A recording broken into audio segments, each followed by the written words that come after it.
On entend beaucoup parler de l'impasse politique qui paralyse la Belgique, mais en réalité, ce n'est que la partie visible de l'iceberg. Ce qu'on observe là, c'est le symptôme. La vraie maladie, elle, est un problème structurel bien plus profond, qui ronge l'économie du pays depuis des années. Alors, que se passe-t-il vraiment en Belgique? La situation peut sembler compliquée, un peu comme un vrai casse-tête. On va donc essayer d'assembler les pièces, une par une, pour y voir plus clair. Et la première pièce du puzzle, la plus évidente, c'est bien sûr ce blocage au sein du gouvernement. Et si les partis politiques n'arrivent pas à se mettre d'accord, ce n'est pas sur des broutilles. C'est parce que le diagnostic financier du pays, lui, est sans appel. Toute la discussion tourne autour de la manière de réagir à des chiffres qui, comme on va le voir, donnent vraiment le vertige. Voilà le premier chiffre qui frappe, le déficit public.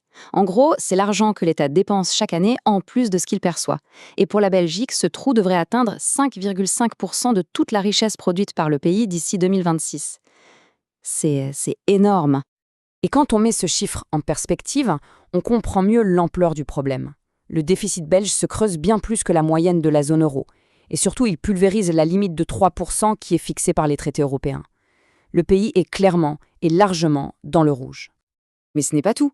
Ce déficit annuel, il ne disparaît pas. Il vient s'ajouter, année après année, à la dette totale. Et si rien ne change, cette dette est en route pour atteindre le chiffre ahurissant de 117% du PIB. Pour se faire une idée, c'est comme si un foyer devait plus que l'intégralité de son revenu annuel. Ça place la Belgique parmi les pays les plus endettés d'Europe, tout simplement. La question qui vient tout de suite à l'esprit, c'est « mais pourquoi ? Comment est-ce que les finances du pays ont pu se dégrader à ce point ?» Pour comprendre ça, il faut aller voir un peu plus loin que les chiffres et s'intéresser aux mécanismes qui sont en jeu. En fait, une grande partie du problème est juste là. Il faut imaginer un train dont la vitesse augmenterait toute seule, sans que personne ne touche aux commandes. C'est un peu ce qui se passe avec une part gigantesque des dépenses de l'État. Les pensions, les soins de santé, les intérêts sur la dette, l'indexation des salaires, les engagements militaires, tout ça, ça augmente automatiquement. Le train des dépenses est programmé pour accélérer, quoi qu'on fasse. Mais cette crise des finances publiques, ce n'est finalement qu'un des symptômes. Elle révèle un mal bien plus profond, une érosion lente mais continue de la compétitivité de l'économie belge.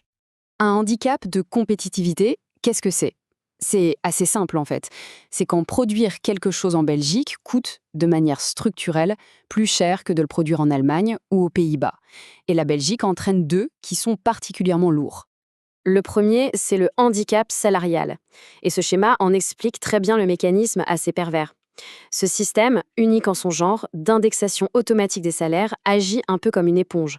Il absorbe une crise qui vient de l'extérieur, disons une flambée des prix de l'énergie, et la transforme en un problème de coût interne et permanent. L'inflation est en quelque sorte importée, et elle vient s'incruster durablement dans l'économie. Et le résultat, il est très concret, il est dans ces chiffres. Le coût du travail en Belgique est l'un des plus élevés d'Europe. Il dépasse largement celui de ses principaux concurrents et partenaires commerciaux. Ça pèse évidemment de manière directe sur la capacité des entreprises belges à être compétitives sur le marché mondial. À ce handicap salarial s'ajoute un handicap énergétique. L'industrie belge est plus gourmande en énergie que ses voisines, elle a pris du retard dans sa transition énergétique et elle dépend massivement des importations.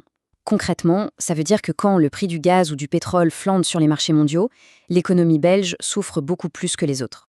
Le point crucial ici, c'est que ce ne sont pas des problèmes théoriques. En 2023, la conséquence a été directe. Les exportations belges se sont effondrées de 15,2%.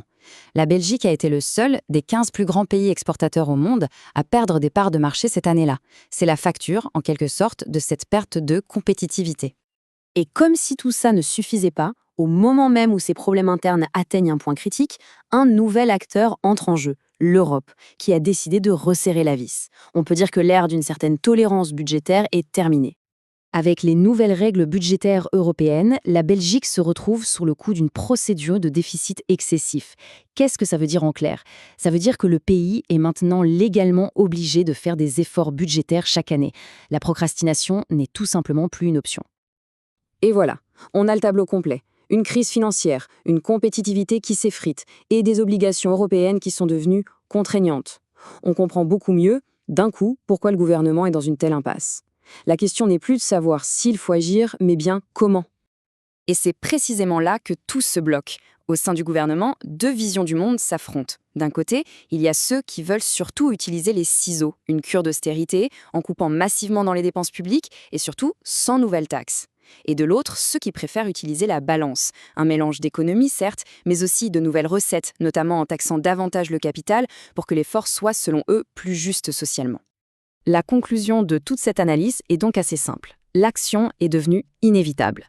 Le temps où l'on pouvait débattre pour savoir s'il fallait agir est révolu. La seule question qui reste sur la table, c'est comment le faire de manière efficace et surtout équilibrée. Parce qu'échouer à trouver un compromis, ça ne veut pas dire que rien ne se passera. Au contraire, ça conduirait probablement à un ajustement forcé, beaucoup plus brutal, qui serait dicté soit par les marchés financiers, soit par les autorités européennes.